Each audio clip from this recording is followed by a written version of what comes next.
Quais são as doenças da alma? Por que adoece a alma? Quais são as causas do adoecimento do espírito? O que nos atinge? O que nos afeta a ponto de adoecermos até que um dia o corpo físico expresse aquilo que vai dentro de nós?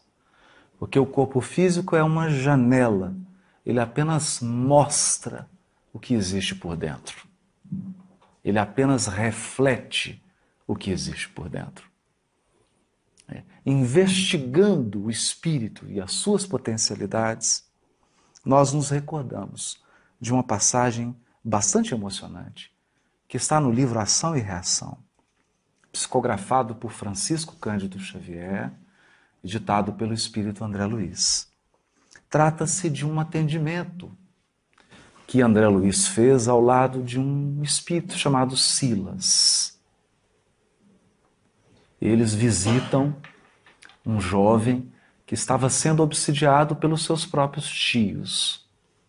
Eram dois espíritos que estavam bastante cruéis e perseguiam um único propósito: fazer com que aquele jovem, já estava não tão jovem assim, mas na maturidade, com que ele desencarnasse. Porque aquele rapaz havia herdado um patrimônio imenso do seu pai, mas o seu pai somente conquistou aquele patrimônio assassinando os dois irmãos. E os dois irmãos agora, do mundo espiritual, estavam completamente enceguecidos pelo ódio, pelo desejo de vingança, pelo propósito de fazer justiça com as próprias mãos. Mas, para espanto de André Luiz, Silas não condena, não aponta dedo, não faz nenhuma censura aos obsessores. Ele apenas começa a visitá-los todos os dias e conversa um pouco. Como se tivesse interessado em aprender técnicas de obsessão. E, num desses dias, Silas, visando o aprendizado de André Luiz, faz uma pergunta aos obsessores. Qual era o processo que permitia a eles ter acesso à mente daquele rapaz e exercer um domínio sobre ela? Então, o obsessor Leonel dá uma aula. Uma aula que nós espíritas deveríamos estudar dezenas e dezenas de vezes. Porque é fundamental. Então nós podemos dizer, sem nenhum gracejo, que nesse caso o obsessor conhecia mais de espiritismo que nós mesmos. Estavam estudando mais do que nós. Ele diz assim: todos possuímos, além dos desejos imediatistas comuns, em qualquer fase da vida, um desejo central. Um desejo central. Ou tema básico dos interesses mais íntimos. Ele está dizendo, no dia a dia, nós nos envolvemos num conjunto de atividades e às vezes as desenvolvemos de forma mecânica. E ao longo do dia é natural que nós tenhamos vários desejos. Desejo de tomar uma água, desejo de ir ao banheiro, desejo de almoçar, de jantar, desejo de sair, etc, etc. Mas não são desses desejos corriqueiros que eles estão falando. Eles estão falando de um desejo central.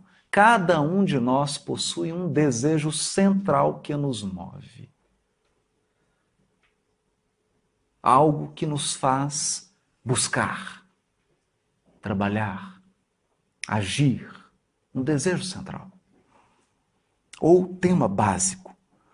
Por isso, além dos pensamentos vulgares comuns que nos aprisionam à experiência rotineira, emitimos com mais frequência os pensamentos que nascem do desejo central que nos caracteriza. Pensamentos esses que passam a constituir o reflexo dominante de nossa personalidade. Por que reflexo? Porque nós emitimos esse pensamento e captamos o mesmo tipo de pensamento de outras mentes, quer sejam elas encarnadas, quer sejam desencarnadas. Isso então estabelece um circuito de troca mental, em que a criatura passa a vibrar num circuito fechado por 10, 20, 30, 40, 50, 60, 70, 80, 90 anos. No caso do rapaz que estava sendo obsidiado, seu desejo central, aquilo que movia o seu espírito, era a vontade de acumular bens materiais e alcançar prosperidade financeira. Era esse o desejo central. Essa era a mola básica do seu psiquismo. Ele pensava várias coisas, mas milhares de vezes ao longo do dia, ele voltava para esse pensamento do dinheiro, dos bens. E assim emitia e captava pensamentos. Desse modo, continua o obsessor, é fácil conhecer a natureza de qualquer pessoa em qualquer plano, através das ocupações e posições em que prefira viver. Assim é que a crueldade é o reflexo do criminoso. Que interessante. Quer dizer, a tônica do criminoso é a crueldade. A cobiça é o reflexo do usurário. A maledicência é o reflexo do caluniador. O escárnio é o reflexo do ironista. E a irritação é o reflexo do desequilibrado, tanto quanto a elevação moral é o reflexo do santo. Conhecido o reflexo da criatura que nos propomos retificar ou punir, olha o que a fala do obsessor. Ele está dizendo, conhecido o reflexo da criatura que a gente quer retificar, que a gente quer corrigir ou punir, é muito fácil superalimentá-la com excitações. Excitações constantes, robustecendo-lhe os impulsos e os quadros já existentes na sua imaginação, e criando outros que se lhe superponham, nutrindo-lhe dessa forma a fixação mental. Aqui que está o ponto. Fixação mental. A questão é que, como na qualidade de encarnados, nós somos envolvidos num certo torpor, porque o encarnado, quando desdobra, como que você distingue um espírito desencarnado no mundo espiritual e o encarnado que está desdobrado? O encarnado desdobrado é sempre sonolento. Ele parece um sonâmbulo, com raras exceções. Basta lembrar dos nossos sonhos. Os nossos sonhos são relâmpagos de lucidez. Porque a maioria dos encarnados dorme. Dorme. Um sono. Que é o sono da falta de presença. Da falta de atenção. A maioria das coisas que faz mecanicamente. E não se percebe do que o move. Não se dá conta de quais desejos o levam a fazer coisas. Ele simplesmente faz, inconsciente. Então, o grau de inconsciência é tão profundo tão profundo, que o que ele tem vontade de fazer, ele faz sem pensar, nem que ele está com vontade. Esse é um ponto importantíssimo. E é em cima desse elemento que muitas vezes as obsessões se tornam tão simples, tão simples, tão simples, porque basta soprar a brasa. Nenhum obsessor coloca algo que não já está em você, que não está em mim. Ninguém introduz um elemento novo, ele simplesmente sopra o que já existe em mim. Então, o irritado é simplesmente estimulado. Ele já é irritado.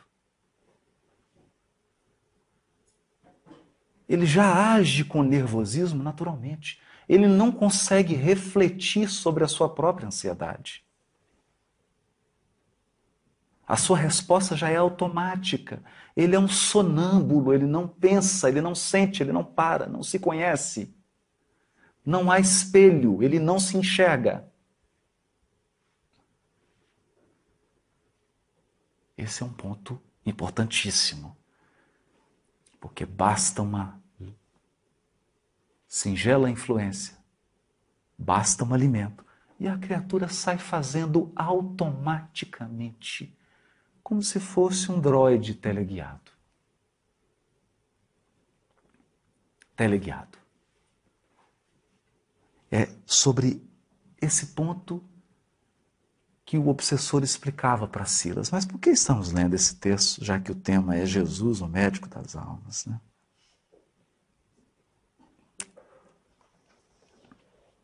Nós selecionamos alguns casos que estão no livro Boa Nova. Casos relacionados a pessoas que Jesus atendeu e efetuou um processo de cura. De cura. Mas como se deu essa cura? Quando a criatura se aproximava do Cristo, imediatamente ele já percebia qual era o tema central daquele espírito. Qual era o desejo central daquele espírito? E qual era o seu grau de inconsciência? A sua falta de percepção de si mesmo. Então nós vamos começar por Madalena.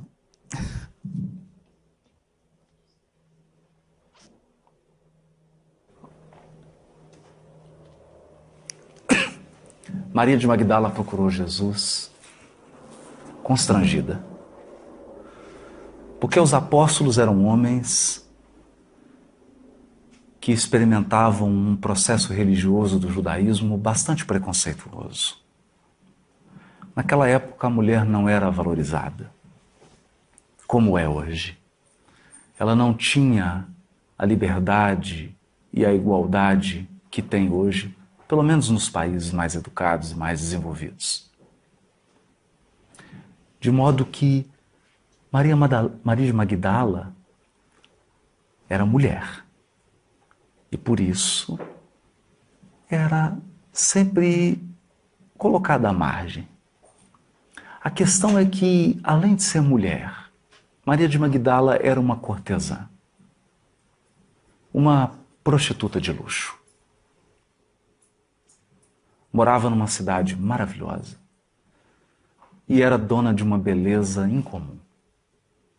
Frequentava a casa de Maria de Magdala homens poderosos da época, grandes oficiais romanos, homens vindos da Grécia, da Síria, de todas as partes, que procuravam naquela mulher e viam nela apenas uma oportunidade de darem vazão ao desejo central dos seus espíritos, que era o desejo sexual.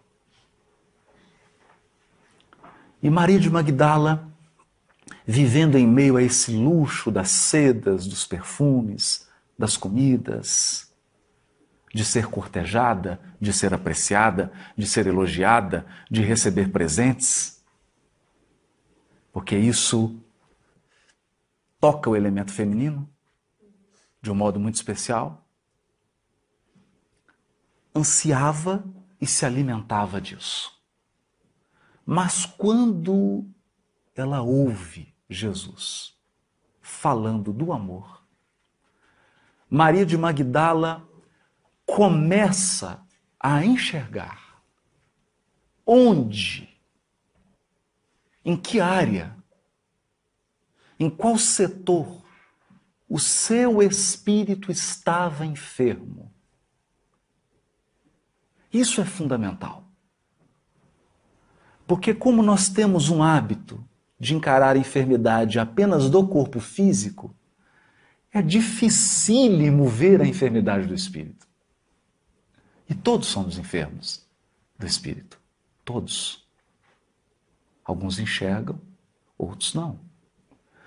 Alguns vão enxergar em poucos anos, outros vão precisar de 400, 500 anos para enxergar. Maria de Magdala enxergou. Porque quando ela ouviu Jesus falar do amor, ela percebeu que ela, na verdade, no fundo da sua alma, no mais profundo do seu espírito, ela desejava ser amada. E ela desejava amar. Mas, como ela não tinha consciência de si mesmo, como ela não era capaz de enxergar-se, nem de conhecer-se, Maria de Magdala vivia num determinismo. Ela não conseguia ser senhora do seu desejo. Era o seu desejo que era senhor dela. Então ela era cortesã e vivia aquelas experiências porque não entendia o seu desejo, porque não sabia lidar com aquela força, não sabia lidar com aquele potencial. Então ela procura Jesus. Procura ele e diz assim: Senhor, ouvi a vossa palavra consoladora e venho ao vosso encontro. Tendes a clarividência do céu e podeis adivinhar como tenho vivido. Sou uma filha do pecado. Isso na visão dela. Estava com sentimento de culpa. Todos me condenam. Entretanto, mestre, observai como tenho sede do verdadeiro amor. Minha existência, com todos os prazeres, tem sido estéril e amargurada. Porque ela não conseguia satisfazer o desejo. Esse é o ponto. As primeiras lágrimas lhe brotaram dos olhos enquanto Jesus a contemplava com bondade infinita. Queria chamar a atenção para isso. Jesus contemplava Maria de Magdala com bondade infinita. Não havia um olhar de censura. Não havia uma vibração de censura. Nada do magnetismo de Jesus censurava Maria de Magdala. Dele só emanava uma bondade infinita. Ela foi integralmente acolhida pelo Cristo. E aqui começa o seu processo de cura.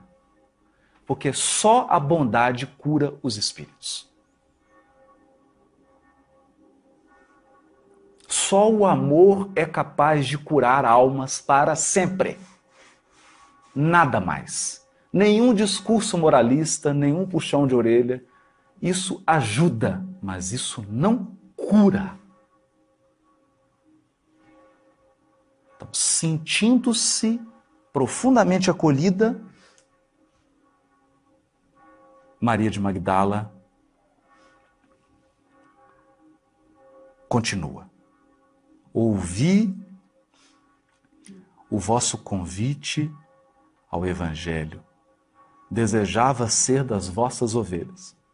Mas será que Deus me aceitaria?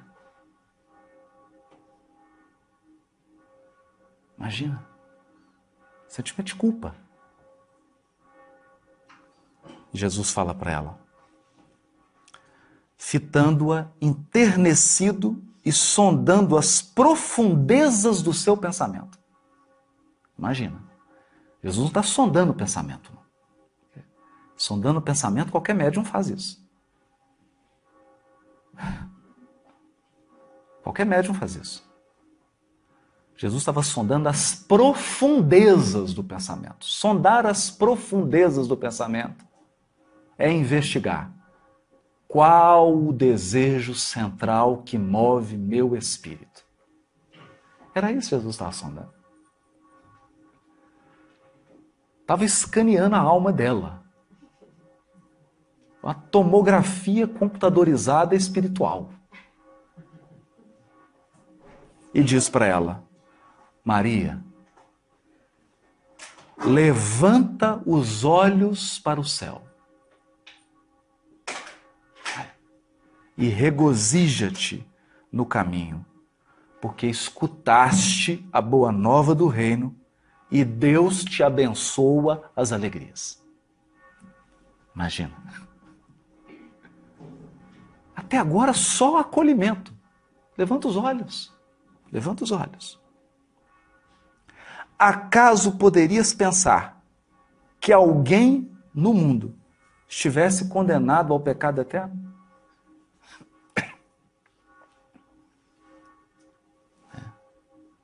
Onde então o amor de nosso Pai? Onde o amor? Nunca viste a primavera dar flores sobre uma casa em ruínas? Olha, a primavera encher de flores uma casa em ruína, as ruínas são as criaturas humanas. Porém, as flores são a esperança em Deus.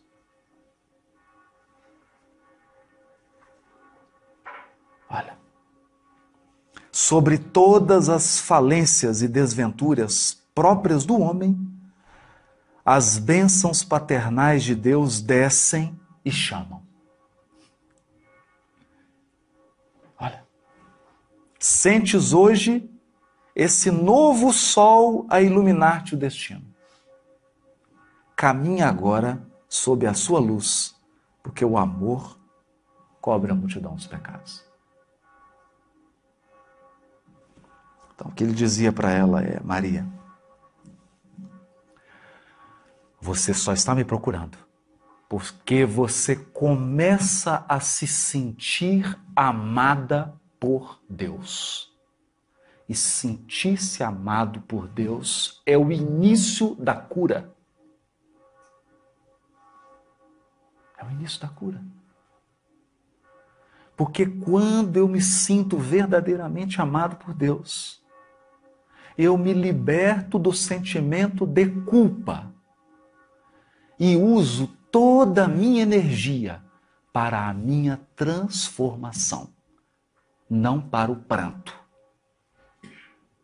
Se Paulo de Tarso tivesse gastado as suas energias em lamentações, eu matei, eu fui perseguidor, o que eu vou fazer? Eu fiz isso. Ele não teria dado um passo na direção do Cristo. Um passo.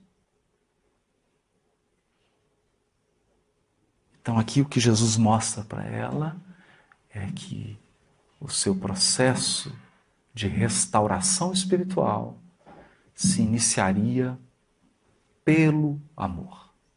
Sentir o amor, esse amor convite, esse amor que chama.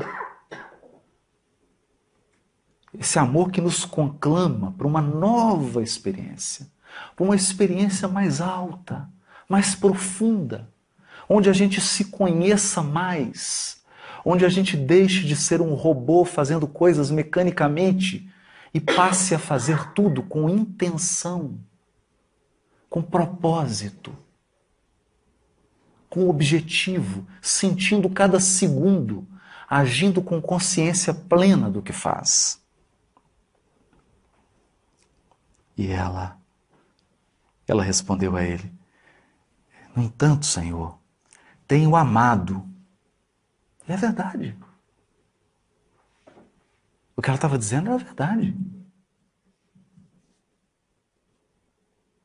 Ela não estava sabendo dominar o seu amor, mas ela estava tentando. E tenho sede de amor. Sim, respondeu Jesus, tua sede é real.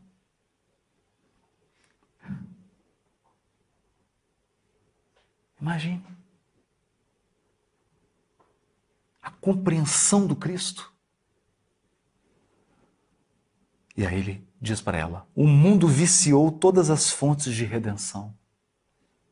E é imprescindível compreender que em suas sendas a virtude tem de marchar por uma porta muito estreita. Por quê? Porque todos os potenciais da alma foram desvirtuados. Desde a sexualidade, à posse, ao poder, tudo foi desvirtuado. Por isso é tão difícil. Porque já está tudo viciado. Os hábitos humanos estão todos viciados. Geralmente, um homem deseja ser bom com os outros ou honesto com os demais, olvidando que o caminho onde todos passam é de fácil acesso e de marcha sem edificações.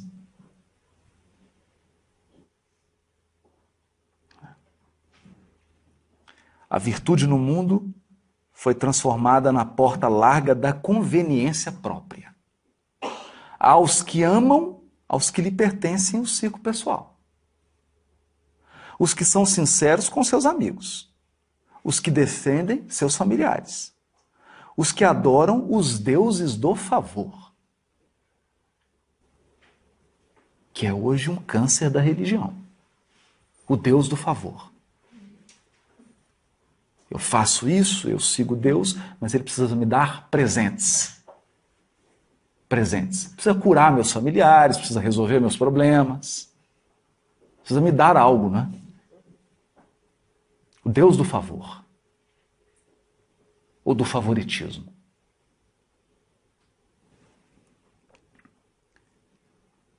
O que verdadeiramente ama, porém, conhece a renúncia suprema a todos os bens do mundo e vive feliz na sua senda de trabalhos para o difícil acesso às luzes da redenção. O amor sincero não exige satisfações passageiras, que se extinguem no mundo com a primeira ilusão. Trabalha sempre, sem amargura e sem ambição, com os júbilos do sacrifício. Só o amor que renuncia sabe caminhar para a vida suprema. E aqui ele começava o seu processo educativo. Sim, ela desejava o amor. Ela tinha sede de amor. Mas aqui Jesus falava sobre o verdadeiro amor. O amor que renuncia. E ela fica embevecida com aquelas palavras e ansiosa por compreender.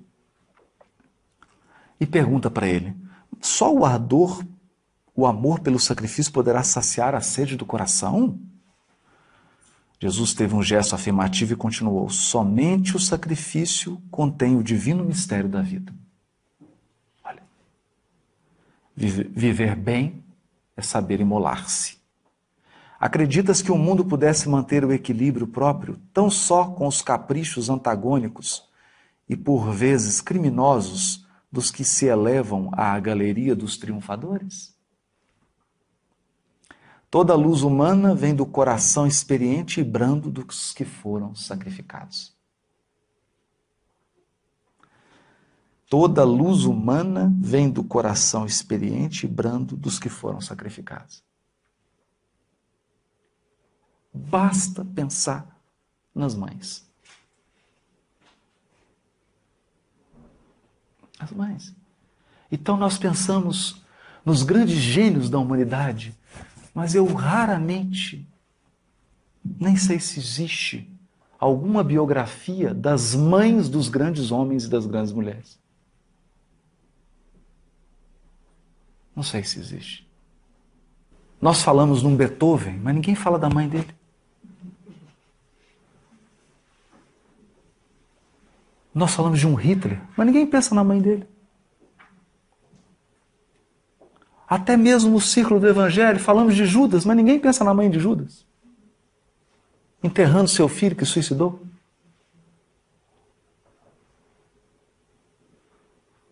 Pensamos nos grandes nomes da fortuna, da política, do poder, das letras, das artes.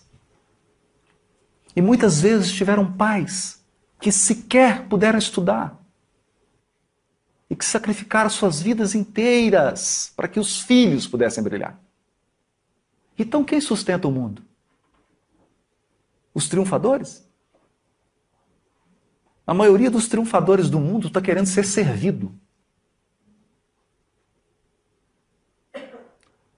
Alguém muito poderoso está cercado de servos.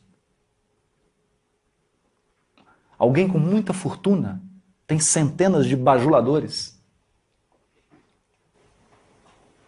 Quem sustenta o mundo são os que servem. Quem garante a nossa encarnação são as mãezinhas velando, perdendo a noite, dando do seu seio, sacrificando-se, abrindo mão das suas vidas pessoais, de projetos ou adiando projetos para o futuro, a fim de que os filhos possam alcançar a realização. É disso que Jesus está dizendo. Um guerreiro coberto de louros ergue os seus gritos de vitória sobre os cadáveres que juncam o chão. Mas apenas os que tombaram fazem bastante silêncio para que se ouça no mundo a mensagem de Deus. E foi assim com ele, né? Então Maria, tocada por esse amor profundo, espiritual, que é um amor que se nutre daquilo que dá, um amor que se alimenta daquilo que oferece. Mas chega... Jesus diz para ela, muitas vezes o campo enflorescido se cobre de lama e sangue, mas na sua tarefa silenciosa, os corações maternais não desesperam e reedificam o jardim da vida, imitando a providência divina que espalha sobre um cemitério os lírios perfumados de seu amor. Porque onde se dissolvem todos os enganos e todas as quedas? No útero. É no útero que começa toda a renovação, toda a redenção espiritual. Então o Criador coloca logo uma mãe na entrada do processo de renovação espiritual. Quem está no mundo espiritual e precisa se renovar, mergulha no útero. E encontra uma mãe. Como se a mãe fosse um sinal da esperança divina no nosso aprimoramento, no nosso aperfeiçoamento. Então Maria de Magdala, ouvindo isso, diz assim, mas desgraçada de mim, Senhor, não poderei ser mãe. Não podia ser mãe. Então, atraindo-a brandamente a si, o mestre acrescentou, eu acho bonito isso, porque não diz que Jesus puxou ela, não diz que Jesus a abraçou, diz que Jesus a atraiu com o seu poderosíssimo magnetismo de amor e sabedoria. Trouxe ela para dentro do seu círculo de vibração de paz, serenidade e comunhão com Deus. E disse para ela: e qual das mães será maior aos olhos de Deus? A que se devotou somente aos filhos de sua carne, ou a que se consagrou pelo Espírito aos filhos das outras mães? E aí ela entendeu. E aí ela diz para ele: Senhor, doravante renunciarei a todos os prazeres transitórios do mundo, para adquirir o amor celestial que me ensinastes. Acolherei como filhas as minhas irmãs no sofrimento. Procurarei os infortunados para aliviar-lhes as feridas do coração. Estarei com os aleijados e leprosos. E assim, essa mulher corajosa, um dos maiores símbolos do cristianismo primitivo. Talvez uma das mais grandiosas transformações do Evangelho. Porque no caso de Paulo, ele saiu do fanatismo para a verdadeira fidelidade a Deus. Maria de Magdala saiu do vício sexual, do vício, o vício dos prazeres, para um amor espiritual. É muito mais difícil. Muito mais difícil. E ela se entrega a um processo de doação no Vale dos Leprosos e contrai lepra. Adoece o corpo. E nós nos impressionamos porque Maria de Magdala adoeceu fisicamente, como se ela já não estivesse doente. Porque, na verdade, quando o seu corpo expressou a lepra, é porque o seu espírito estava se purificando.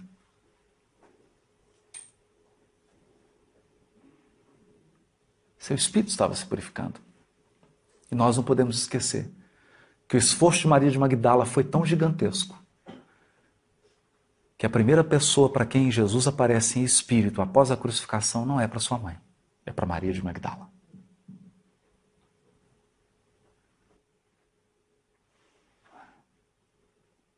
Em resposta ao gigantesco movimento interior que Maria de Magdala fez, ela foi curada. Porque agora ela desejava ser amada, do mesmo jeito. Ela desejava amar, mas de um jeito diferente. Porque ela não se entregava mais a esse desejo de maneira mecânica, inconsciente, de maneira carente, inconsequente. Agora ela tinha domínio de si mesma. É ela que estava no comando do seu desejo central. E tornou-se um vulto do amor. Um vulto do amor. Conta Humberto de Campos que ela andava pela cidade já muito leprosa. As portas todas se fecharam. E ela então desencarna sozinha. E quando ela se vê fora do corpo, percebe que as mãos de Jesus tocavam nela, dizendo para ela que ela havia vencido, que ela havia alcançado aquele amor que renuncia, que ela estava curada. Era o médico das almas curando um espírito. Mas nós temos outro caso. Temos um caso bastante especial, é o caso de Bartolomeu. O caso de Bartolomeu é um caso curioso. Bartolomeu era um pescador da cidade de Dalmanuta. Bartolomeu vivia numa família bastante conturbada. Os seus irmãos não tinham nenhuma afinidade com ele, nem mesmo o seu genitor gostava muito dele. E Bartolomeu era uma pessoa muito triste, muito depressiva. Dessas pessoas que sempre acham que estão perdendo, são irritados, acham que todo mundo está dando prejuízo nele. Era alguém inconformado com a sua situação de pobreza, inconformado com o progresso daquelas pessoas que ele achava que eram ímpios, que não deveriam ter prosperidade. Então, Bartolomeu estava meio que sem lugar no mundo. O seu desejo central, na verdade, isso fica revelado no capítulo 8 do livro Boa Nova, chamado Bom Ânimo. O desejo central de Bartolomeu era alcançar a prosperidade. Ele não se conformava. Bartolomeu, psicologicamente, nos lembra aquele espírito que numa encarnação anterior teve muitas facilidades materiais e vem numa encarnação com pouquíssimos recursos. Então, esse espírito fica muito entristecido e com uma alta dose de revolta no coração. Ele não consegue se relacionar, ele está sempre incomodado, nada é suficiente, ninguém gosta dele, e ele assume uma atitude então que vai se fechando, quanto mais ele se fecha, mais as pessoas se afastam dele, mais o isolam e gera-se um ciclo vicioso de solidão, de tristeza, de depressão, e a pessoa vai entrando num caminho sem volta. Esse era o perfil de Bartolomeu. E ele então procura Jesus e começa a falar do crime, que o crime está se alastrando no mundo, que a maldade está crescendo, que está numa crise, que a moeda na Galileia estava fraca, que os governantes romanos não estavam exercendo o seu mandato, estava tudo ruim. Pintou aquele quadro de tempestade, aquele quadro fechado, um tempo sombrio. E Jesus ouve Bartolomeu, que estava quase chorando, fita-o brandamente, e fala com serenidade para Bartolomeu. A nossa doutrina, entretanto, Bartolomeu, é a do Evangelho, ou Boa Nova. E já viste, Bartolomeu, uma boa notícia não produzir alegria?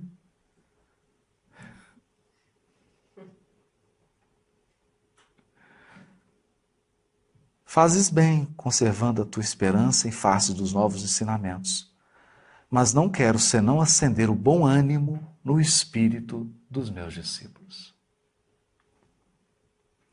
Se já tive a ocasião de ensinar que o meu reino ainda não é deste mundo,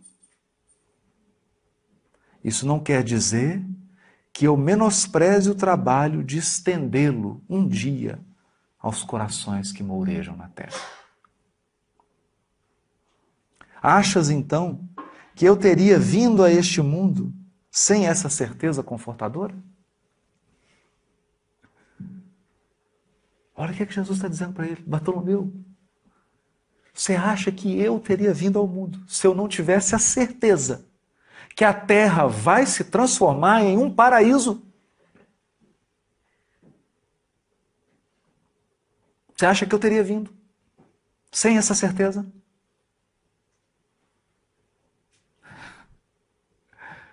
E ele fica... O Evangelho terá de florescer primeiramente na alma das criaturas, antes de frutificar para o espírito dos povos.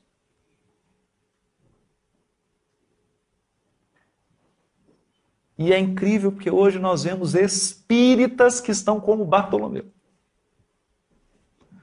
Porque estamos vivendo a transição planetária. Então tá cheio de espírita Bartolomeu, deprimido, triste, achando que vai acabar tudo, meu Deus. Perdeu o controle.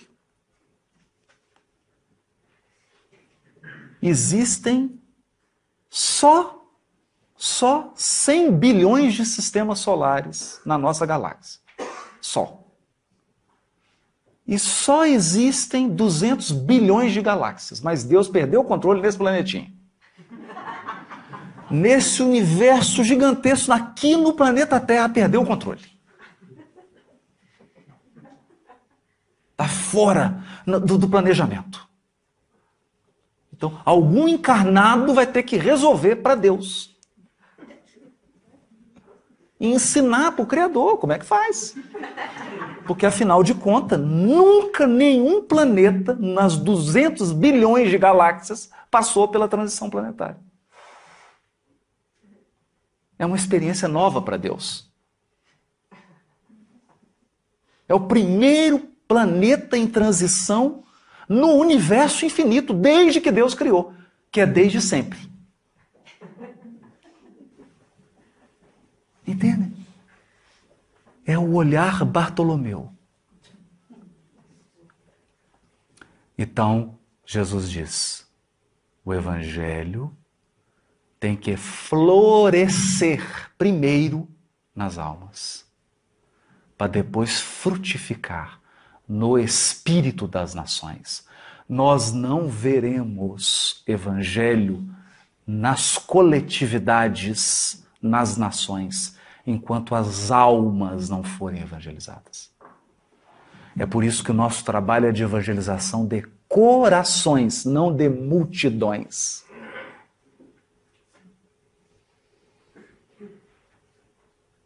Nós não evangelizamos países, evangelizamos almas, a começar pela nossa.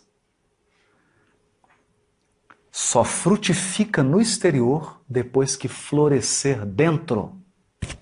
Dentro. Então, é simplesmente espírito de sequência da natureza. Não dá para querer já colher o fruto se nem mesmo as flores desabrocharam. E enquanto houver um ser humano na Terra gritando com alguém dentro de casa, não tem mundo ditoso. Não tem reino dos céus na Terra.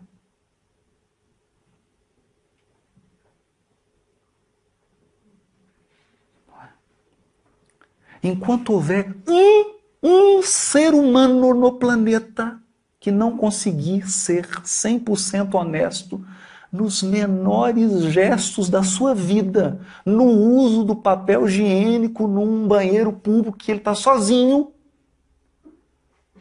não tem reino dos céus.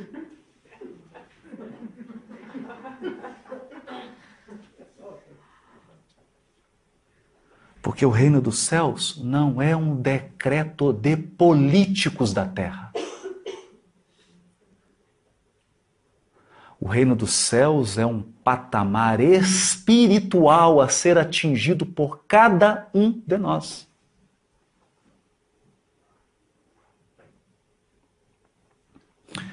Bartolomeu ficou assustado. Né? Ficou bem assustado.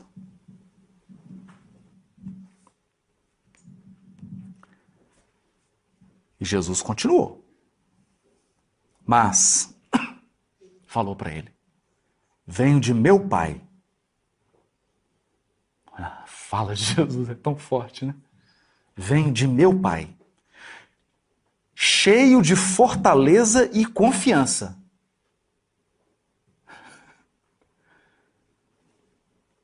E a minha mensagem terá de proporcionar grande júbilo a quantos a receberem de coração.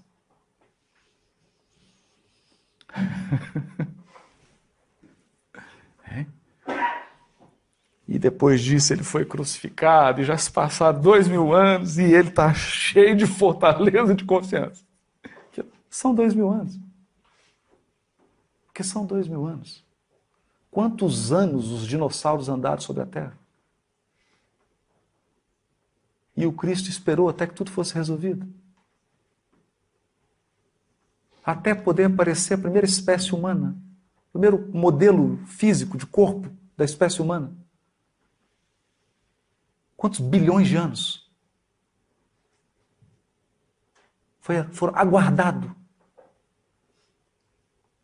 Um Homo sapiens com condições de pensar tem mais ou menos 200 mil anos. 200 mil anos. Isso não é nada. Nada. Isso é um segundo. E nós já estamos sem esperança. Perdendo o bom ânimo. Nós estamos perdendo o bom ânimo por causa das dificuldades dos últimos 10 mil anos. 5 mil anos. Ou pelas dificuldades que ainda enfrentaremos por alguns séculos.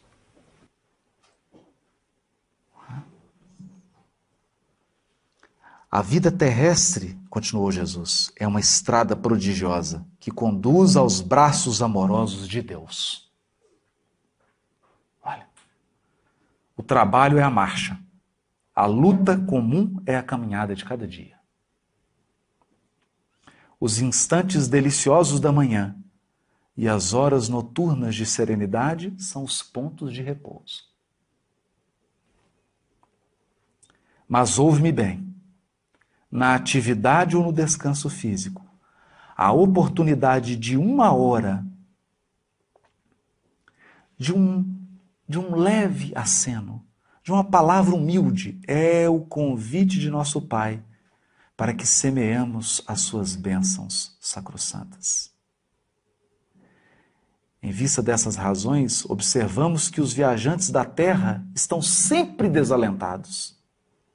Na obcecação de sua vontade própria, ferem a fronte nas pedras da estrada, cerram os ouvidos à realidade espiritual, vedam os olhos com a sombra da rebeldia e passam em lágrimas, em desesperadas imprecações e amargurados gemidos, sem enxergarem a fonte cristalina, a estrela carinhosa do céu, o perfume da flor, a palavra de um amigo, a claridade das experiências que Deus espalhou para a sua jornada em todos os pontos do caminho.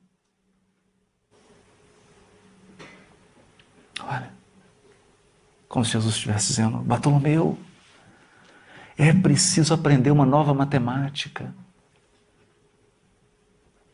Uma nova matemática, a habilidade de somar dádivas. Nós esquecemos isso. Nós só sabemos somar dificuldades. Nós não conseguimos somar dádivas. Você pode fazer uma lista,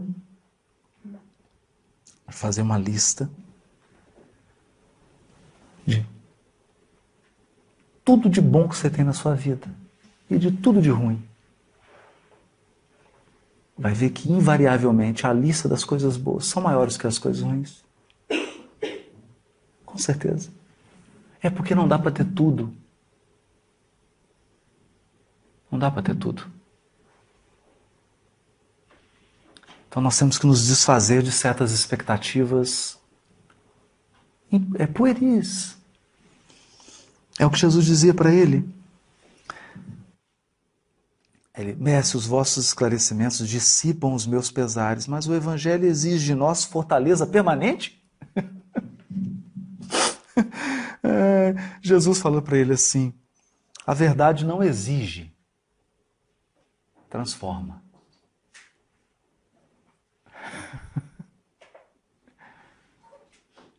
A verdade não exige, transforma.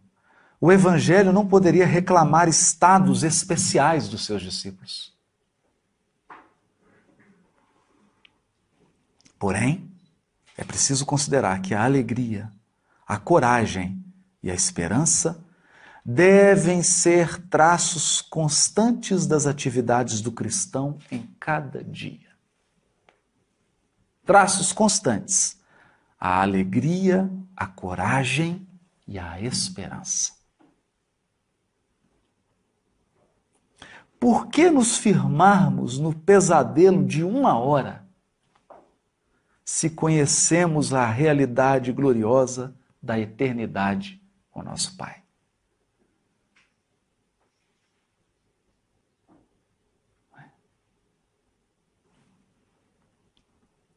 Aí ele se abre. Já estava no meio da conversa. Olha que incrível. Até aqui Jesus estava cavando o poço. Estava entrando na intimidade de Bartolomeu. Estava entrando na... Aqui ele se abre.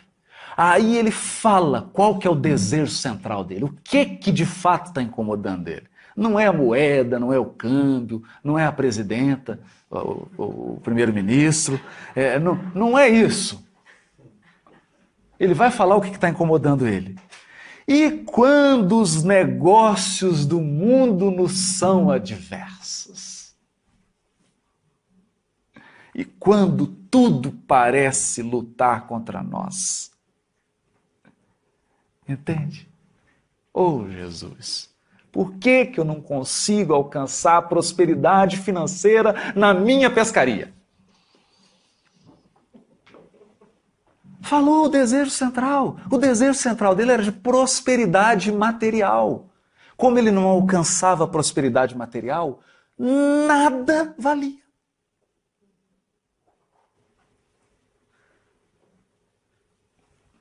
Nada valia.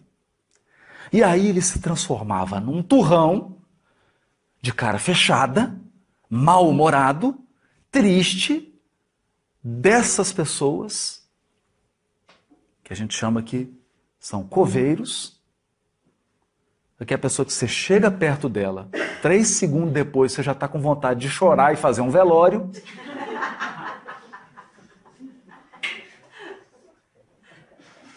E as pessoas se afastavam dele, ou o tratavam com agressividade, e ele achava estranho.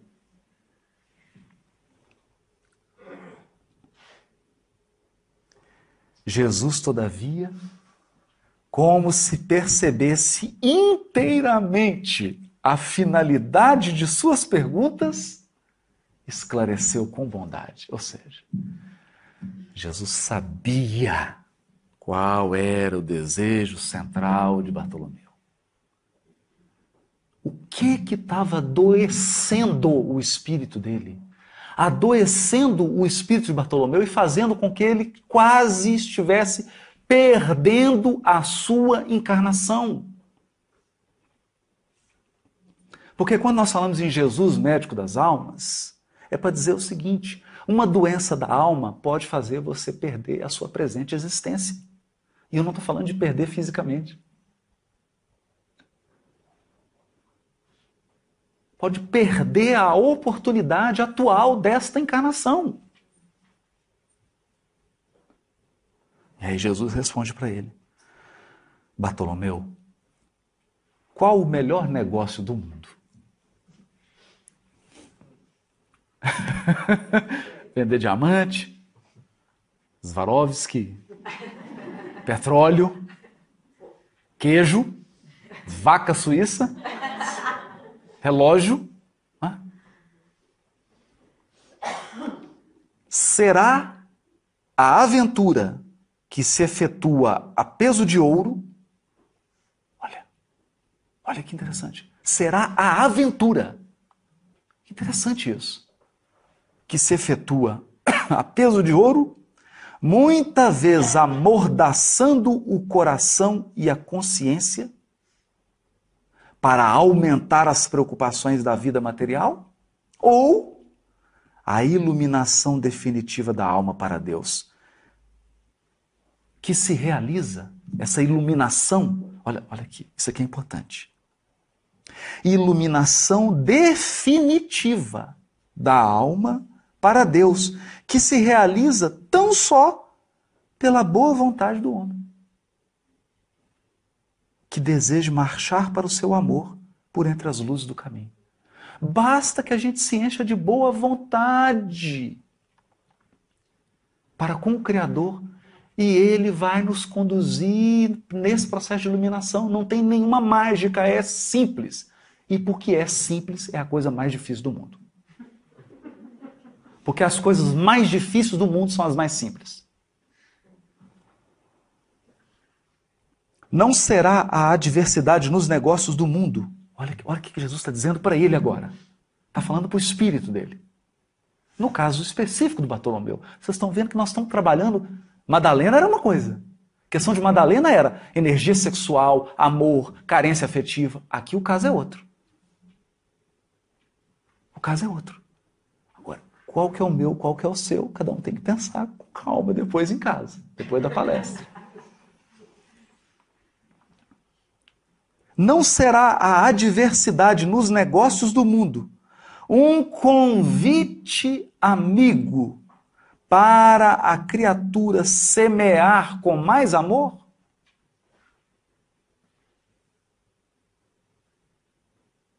Porque se eu estou colhendo a adversidade, é porque a minha semeadura não foi boa. Então, se em alguma área da minha vida a resposta que eu estou obtendo da vida é adversidade, não será esse um convite para eu aprender a semear? Então, se a minha adversidade é na relação afetiva, conjugal, não será um convite para eu semear mais amor? Para eu aprender a amar? Sair dessa postura do carente chorão e passar a amar, aprender a semear amor. Olha o que Jesus está dizendo para ele. Um apelo indireto que o arranque às ilusões da terra para as verdades do reino de Deus.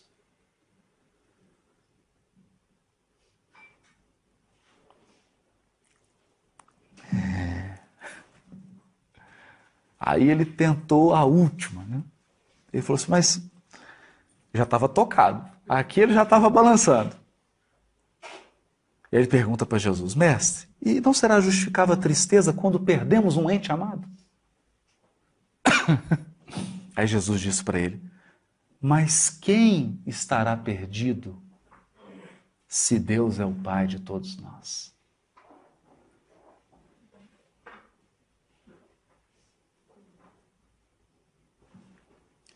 Se os que estão sepultados no lodo do crime hão de vislumbrar um dia a alvorada da redenção, por que lamentarmos em desespero o amigo que partiu ao chamado do Todo-Poderoso? A morte do corpo abre as portas de um mundo novo para a alma. Ninguém fica verdadeiramente órfão sobre a terra, como nenhum ser está abandonado, porque tudo é de Deus e todos somos seus filhos. Olha. Eis porque todo discípulo do Evangelho tem de ser um semeador de paz e de alegria. De paz e de alegria. Jesus entrou em silêncio, como se houvesse terminado a sua exposição. Acabou. Estava curado, Bartolomeu. Ele foi para casa, quando abriu a porta da sua casa, já logo recebeu aquele xingo do pai, os irmãos começaram a xingar, e todo mundo já sabia. Porque os relacionamentos são como xadrez. É simples. Sempre tem aquela pessoa, basta ela falar 2 palavras, você já está gritando com ela. E ela já sabe quais são as palavras. Porque os relacionamentos estabelecem uma dinâmica. Então, quando ele chegou, o pai falou aquelas palavras, Bartolomeu, tranquilo. Aí o pai falou, e agora, que peça que eu beijo? Não sei irritá-lo mais. Aí os irmãos falaram alguma coisa, ele não disse nada. Criticaram, falaram que ele era preguiçoso, ficava só conversando fiado com Jesus, em vez de cuidar da pescaria, entende? Entendem? Porque ele estava naquele circuito. Ele também estava vibrando naquilo. Agora ele saiu. Estava fora. Ficou tranquilo. Acordou no outro dia, cumprimentou. Sorrindo. Bom dia. O pessoal falou, esse homem está doente. Não estou acostumado com ele triste, cara fechada, né? Aquele sol, ele falando, ai, vida difícil, né? Aquele sol imenso, o tempo falou que vai chover, né? Vai nevar. Né? Ele deu bom dia, cumprimentou, saiu cedinho, pescou, trouxe os peixes. A hora que ele foi vender os peixes dele para os mercadores já estão esperando, né? Que ele era reclamão, brigava. Ele, nada. Nós vamos comprar por tanto. Perfeito, está aqui o peixe. Ele falou, não, esse homem está doente. Esse homem mudou. Né? O que aconteceu com esse homem? Mas, na verdade, Bartolomeu havia sido curado. E aí diz Humberto de Campos, aproximaram-se aquelas pessoas todas, e quando ele viu Bartolomeu alegre, sorrindo, pela primeira vez na vida, Bartolomeu bem-humorado, Jesus contou uma pequena parábola em homenagem a ele. Disse assim, o reino dos céus é semelhante a um tesouro que, oculto num campo, foi achado e escondido por um homem que, movido de gozo, vendeu tudo o que possuía e comprou aquele campo. Nesse instante, o olhar do mestre pousou sobre Bartolomeu, que o contemplava, embevecido. A luz branda de seus olhos generosos penetrou fundo no íntimo do apóstolo. Olha o magnetismo do Cristo, pela ternura que evidenciava. E o pescador humilde compreendeu a delicada alusão do ensinamento, experimentando a alma leve e satisfeita, depois de haver alijado todas as vaidades de que ainda não se desfizera, para adquirir o tesouro divino no campo infinito da vida. Era mais uma cura de mais um apóstolo através dessa ação transformadora do Cristo. Eu vou citar só duas.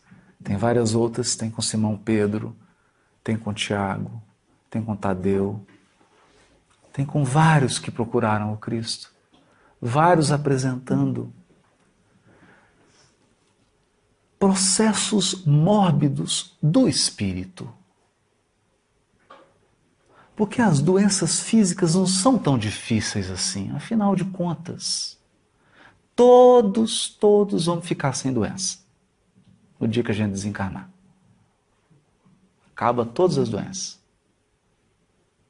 físicas. Mas há processos insidiosos que se instalam na alma. Revolta, cobiça, indisciplina, falta de gratidão, ressentimento, ódio, incompreensão. São processos que instalam no espírito e provocam um conjunto de ações. E essas ações estabelecem vínculos espirituais. E por vezes nós gastamos várias existências para poder reparar esses vínculos que foram gerados por conta de um desejo central, mal conduzido. Um desejo central que nos dominou, quando na verdade nós devemos ser os senhores dos nossos desejos. É por isso que, quando falamos em evangelho à luz do Espiritismo, Nós não estamos falando de um processo convencional religioso.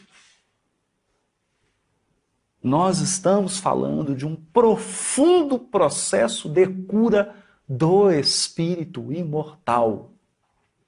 Um processo de cura eficiente que pode resolver em alguns anos o que dezenas de existências não foram capazes de resolver. Porque só encarnar não resolve nossos problemas. Só voltar à vida física não é a equação definitiva.